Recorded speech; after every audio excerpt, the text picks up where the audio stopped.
Assalamualaikum warahmatullahi wabarakatuh. Selamat pagi teman-teman. Pada kesempatan ini saya akan sharing dan menjelaskan sedikit tentang apakah itu program pensiun itu.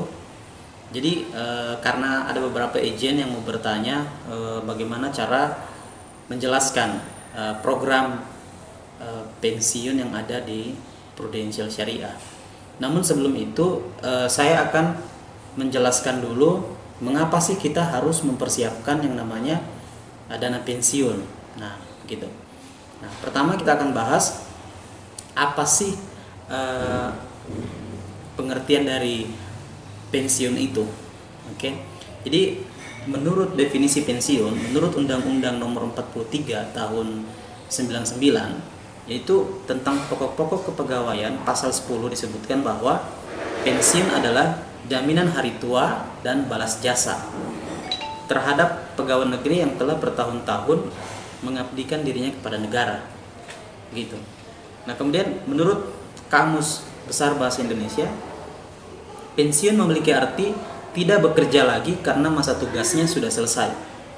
Kemudian yang terakhir, pensiun adalah suatu kondisi di mana seseorang tidak bekerja lagi sebagai pegawai negeri dengan mendapatkan penghasilan yang teratur. Kalau pensiun normal, yaitu pensiun BUP namanya, yaitu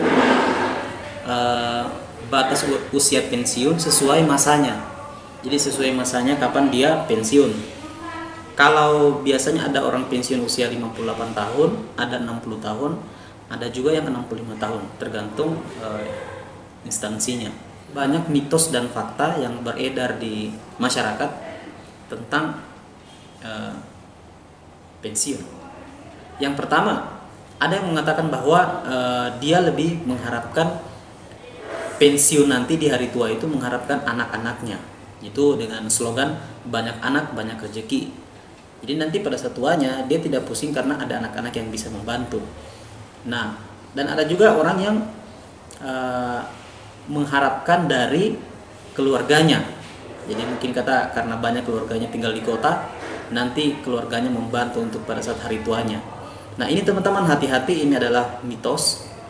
Kemudian ada yang lain, ada beberapa orang yang tidak terlalu paham tentang persiapan pensiun, menganggap bahwa pensiun itu sudah disiapkan oleh negara dan perusahaannya. Nah, mereka berharap 100% itu dibiayai oleh negara dan perusahaan tempat bekerjanya. Begitu. Nah, mereka tidak khawatir dan takut karena mereka sudah 100% berharap dari negara dan perusahaan tempat dia bekerja. Namun di sini ada fakta yang menarik, teman-teman, bahwa Peraturan Pemerintah Nomor 46 Tahun 2015 menyatakan bahwa jaminan hari tua itu yang dipotong dari upah seorang pegawai itu sangat kecil, teman-teman. Itu 5,7%. Itu hanya 5,7%, itu sangat kecil. Nah, apabila seorang pegawai atau pekerja pada saat dia pensiun untuk menikmati yang namanya JHT ini, jaminan hari tua, otomatis hanya bisa bertahan beberapa tahun saja atau beberapa bulan. Apalagi kita menghitung yang namanya inflasi di masa depan, itu biaya hidup itu semakin meningkat. Jadi oleh karena itu, banyak di lapangan yang saya temukan orang menganggap bahwa pensiun itu belum perlu. Karena pertama, mereka menganggap mereka masih muda. Jadi menganggap mereka ini masih lama lah pensiun, untuk apa dipersiapkan. Nah, padahal justru di usia muda itu, di situ waktu kita menyiapkan pensiun lebih ideal. Karena kita punya waktu, artinya menuju ke tujuan kita, menuju hari tua itu jalannya belum terjal, masih sangat landai. Jadi siapkan justru pada usia muda kita mempersiapkan. Nah, yang kedua, banyak yang terjadi orang yang justru dia sudah punya program persiapan di hari tua pensiun, justru dia ambilnya terlalu cepat. Jadi dia ambil terlalu cepat, mungkin karena dia bersifat yang konsumtif, mungkin dia tergoda dengan sesuatu yang pengen dia beli. Nah, yang ketiga yang terjadi, dia terlalu loyal, terlalu boros menggunakan gajinya, sehingga banyak yang terjadi setiap gajian tidak ada tersimpan.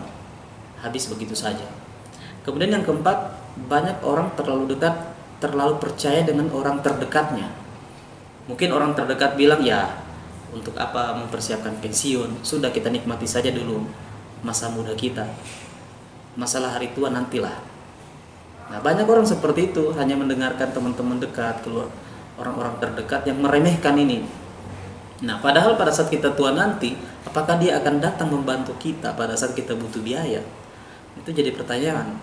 Nah, kemudian banyak orang meremehkan yang namanya investasi. Jadi menganggap bahwa belum berinvestasi itu sangat mengerikan, nanti kita rugi apa semua. Sebenarnya memang benar investasi itu punya risiko, tapi kalau kita pelajari investasi itu punya yang namanya profil-profil risiko. Jadi kalau kita pelajari, justru kita bisa mendapatkan keuntungan yang besar dengan memiliki investasi untuk di masa depan. Namun ada beberapa keadaan yang membuat orang pensiun dini. Jadi pensiun dini ini disebabkan karena yang pertama, karena mungkin orangnya dia minta sendiri karena dia sudah sakit, ada penyakit yang membuat dia tidak bisa lagi bekerja, makanya dia langsung pensiun dini. Otomatis orang pensiun dini itu tidak sama dengan BUP, orang yang pensiun sesuai batas usia pensiunnya. Yang kedua, mungkin dia terjadi ada kebijakan dari pemerintah yang artinya mengurangi pegawai negeri sipil atau mengurangi dari perusahaan, mengurangi karyawannya, itu namanya pensiun dini. Nah, itu kita nggak tahu, bisa jadi terjadi juga dalam kehidupan kita. Nah, kemudian pensiun dini ini biasanya orang remehkan juga. Mereka berpikir bahwa mereka tidak akan pensiun dini, mereka berpikir mereka akan bisa hidup sampai normal sampai usia 55. Nah, bagaimana kalau terjadi risiko sakit atau cacat atau meninggal dunia belum usia pensiun? Otomatis orang tersebut pada saat sakit tidak bisa bekerja, dia butuh biaya yang paling besar. Nah, oleh karena itu, dengan melihat tadi persiapan JHT, jaminan hari tua juga masih sangat terbatas, maka seorang pegawai atau seorang PNS perlu membuat yang namanya program persiapan pensiun kedua. Itu kan kalau pegawai. Nah, kita berbicara bagaimana orang biasa. Nah, orang biasa artinya pengusaha, pedagang, orang yang tidak terikat dengan pekerjaan seperti PNS atau pegawai atau karyawan. Kita di sini punya tugas untuk mempersiapkan pensiun kita sendiri, karena kita tidak diurus oleh pemerintah. Jadi kita harus mempersiapkan secara manual. Oleh karena itu sudah ada beberapa instansi yang bisa kita pilih untuk untuk kita membuat satu program pensiun kita sendiri. Kalau untuk pegawai atau PNS bisa menambah program pensiunnya, karena tadi saya sudah jelaskan jaminan hari tua itu sangat kecil, cuma 5,7%. Jadi kita bisa menambah, karena di hari tua itu biaya hidup inflasi sangat tinggi. Begitu. Nah, untuk orang-orang yang bukan pegawai perlu membuat satu perencanaan untuk di hari tua. Perlu membuat yang namanya pensiun manual sendiri. Banyak pilihan, ada orang mempersiapkan lewat bank, ada juga orang mempersiapkan hari tua pensiun itu di program asuransi syariah. Nah, oke. Sekian video ini, semoga bermanfaat. Assalamualaikum warahmatullahi wabarakatuh.